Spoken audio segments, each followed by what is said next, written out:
Okay guys, we're up in this sweet gum tree right now. Wow, boy, it's starting to kick up real bad. See that whole limb that comes out there?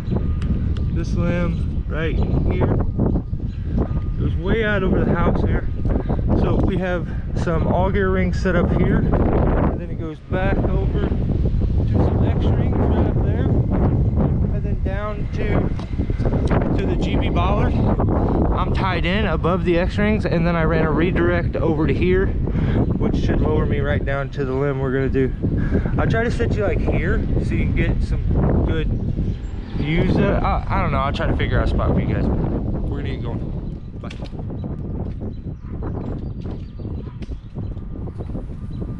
Alright, so I'm gonna do some voiceover here because the wind gusts get out of hand and they're just rough to listen to at some points. But I'll just give some of my thoughts and why I did what I did here. So a lot of the rigging we're going to end up doing could have been done off of a single spar, but the wind gusts are so insane. They had let up for a little bit here, which was weird, but they were so excessive and insane that I felt like bracing two spars together was my best bet, so that I'm not being yanked all around, the rigging's not being yanked all around. So if you notice, it's being shared between the two main spars that are actually on the tree.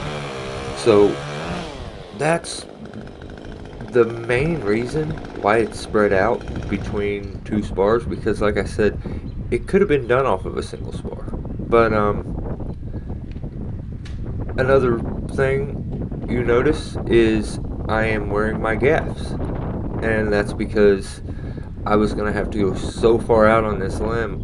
The view doesn't really show it here, but I am I'm starting to get to the point of being like looking at my tie-in point. So it wouldn't have been impossible. I could have got out, but there was no reason to. You'll see I do not touch it with my gaffs except for the section that we end up removing. Also, this yard is on a very steep hillside, and that's a plastic fence at the bottom. That plastic fence actually wraps all the way around this tree, and then directly below it is a pool platform. So a lot of sand and stuff so that they have a real even platform for their pool. So we don't want to drop anything, just smash it into that, making holes. It's surrounded with bricks. We definitely don't want to break any of them bricks, and we just kind of really have to watch what we're doing and be gentle. So you'll see here. One of the things that's kind of tricky when you're tied in where you're rigging from is you having to battle the rigging line the whole time. So you'll see a couple times during this that we kind of fought, me and the rigging line. So let you watch here. The wind gusts are coming. Hopefully it's not too aggravating, but I'm sure I'll do a little bit more voiceover here in a few. So enjoy.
Alright, so while I'm spraying these, let's just go ahead and have the discussion when it comes to wearing spikes on a tree that is not being removed. Now, YouTube, you will find just varying opinions. Some people say that it's not a concern. Every educational book says it is. But I do understand the concept of certain thick bark trees not being as, it being as harmful to them, or the possibility of getting past that bark layer being so little. Wearing smaller spikes or tree gaps can help a lot. Whole gaps instead of tree gaps, much smaller. But my opinion, no. You shouldn't be wearing spikes if it's not being removed. So that's why I find it to be okay to use it when I'm removing large weeds. But then that comes down to you, and you making the decision to not spike things during the setup process. And I totally get it. I think, in my opinion, the hardest one to understand are them guys that will BS their way around it because they maybe don't have the ability to do it without the spikes. So that one's kind of hard for me to understand and like get behind. But yeah, there's just different situations where that does vary. There's some of them really thick bark trees that your gaps aren't getting through. You're not going to get to the cambium layer, but you may get up into an area where it's much thinner. So that's just my own personal opinion. And like I said, if you're using YouTube as a reference source, you're going to find varying, different opinions when it comes to that subject. Personally, I think you should just follow the educational books. And but you can see here, I rope walked my way back up. Yeah, I could have gaffed my way up, and the customer wouldn't know any different, but that's not how I explained how I was going to do it, and that's not how I'm supposed to do it. So I could have set up a knee ascender, which I had one on me, but I figured I'm just going up, I'll just use my 1 foot ascender and just go up that way.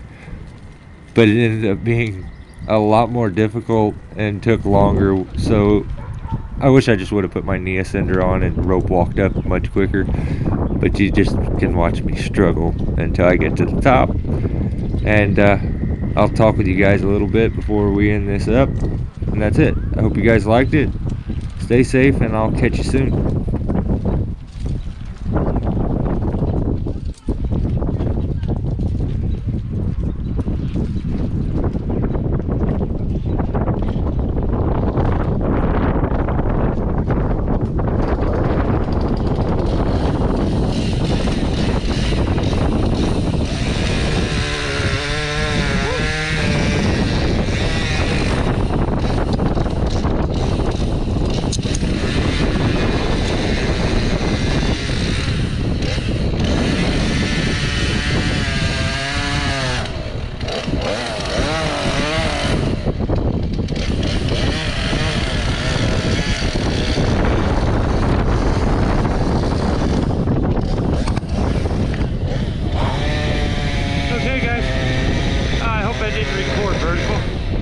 Damn it. Hit it. Hell yeah. I'll just turn it. Hopefully it works. So weird. Alright guys, that was it. I don't know why this thing just recorded vertical, but hopefully I can spin it and edit it. We did that section. And yeah, you can probably notice that I do have my gaps on. I use little bitty pole gaps, and I only use them for the section that I'm taking off when it's something big that I got a limb walk out on. You can see that I rope walked with one ascender all the way up. So we're done. That was the stuff over the house. to get the other X-ring and go down, clean up, get out of here. Stay safe.